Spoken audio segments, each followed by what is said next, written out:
archaeologist, Father Roland, a French Dominican father based in Jerusalem. It was interpreted as the scriptorium, where the scrolls were copied. If that is correct, that identification of this room, and it sure seems to be.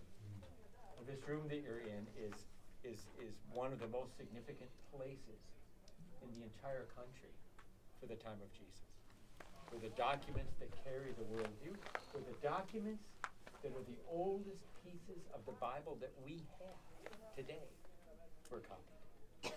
The oldest scriptures that we have, pieces of the Old Testament, were copied in this room. In a century or two prior to Jesus. Significant on that count alone. When we compare those scrolls with the Hebrew Bibles that are handed down to us much more recently, we find that there's some differences, but on the whole, that the process of copying was done very carefully, very deliberately, very conservatively, and we can trust the text that we have. There's a few things we can kind of do this with, but they're not, let's say, of theological significance. You know, spelling or punctuation, something like that. We can trust the Bible we have, partly because of what was found in this room. Other scrolls were copied in this room as well. Scrolls that were unique to this community, the community of the Essenes, ways that they interpreted Bible. They believed in, the movie said, a teacher of righteousness, a son of light, the sons of light. Those whom God has chosen to keep pure in this world, and the sons of darkness, the evil ones. Including in the evil ones are their colleagues, the priests up in Jerusalem, who have kind of gone, soft, who have kind of deviated from what God, who have become too much like the world. And so you withdraw from that eastward toward the direction of Joshua's coming into the land, toward the direction of Elijah and Elisha, where you can somehow, toward the direction of the wilderness that reminds you of Moses and the wanderings and the giving of the Torah, so that you can reconnect in a way that's pure and start over again. So you come out here to these.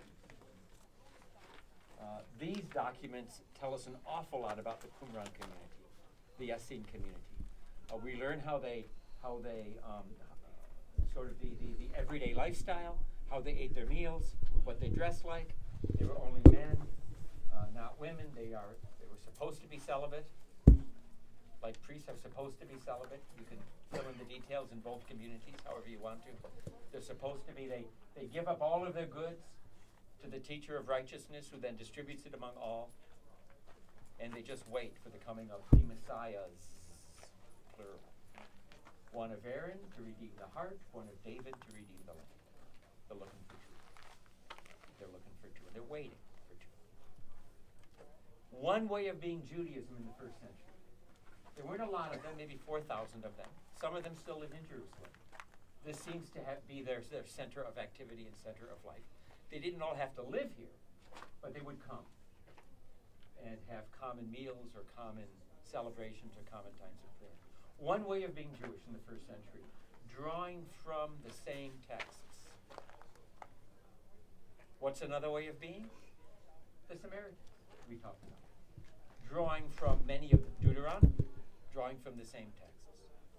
John the Baptist is another way. He doesn't give full body immersion for ritual impurity. He gives full body immersion for the forgiveness of sins, something inside. And Jesus is building it up, unlike all the rest of them. Another way of being Jewish is to raise up an army and fight against Rome. Another way is just to stay in the temple.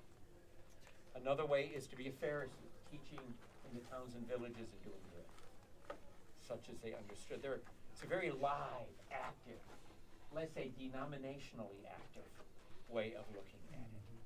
Yeah? How many of these groups was God pleased with? I don't know. How many would he smile on? Probably all of them in some ways, just like today. He'll smile on some things the Baptists do. He'll smile on some things the Presbyterians do. Once in a while, he winks a little bit at the Methodists. It works. Yeah, it works. I don't know. The answer is I don't know. His grace is good. His grace is good. I don't know that John the Baptist was a member of the community, but they were both recognizing that something was wrong with society and people's hearts. And we got to work with it. We got to wait for God to redeem the time. Yeah? These guys tend to be separatists. Jesus tended to be an immersion activist. Yeah? It's one thing that sets Jesus apart. Yeah? Yeah. Okay. Yes. A couple of questions. Yeah. When you say celibate, it's hyper celibacy, right? It's, At least according to the text, yes. you don't even eat food prepared by a woman. I think so. Okay. I think so. Yeah. So anything a woman touches is unclean, Yeah. Yeah. right? To them. Yes. How did At they? least supposed to be that way. So Yeah. did they ever beget children, or is it simply No. that people came and became purified by coming here? People would propagate by others wanting to join the community. Not by being fertile biologically, but by others being attracted to the community. Evangelize. Well, maybe, no, not actively evangelizing, but just people would see it and want to become it. They would take in people who were maybe disenfranchised back home, and this would become a community for them, a home for them.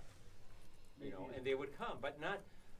Women would visit, family members would visit, but they were not.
Active part of the community.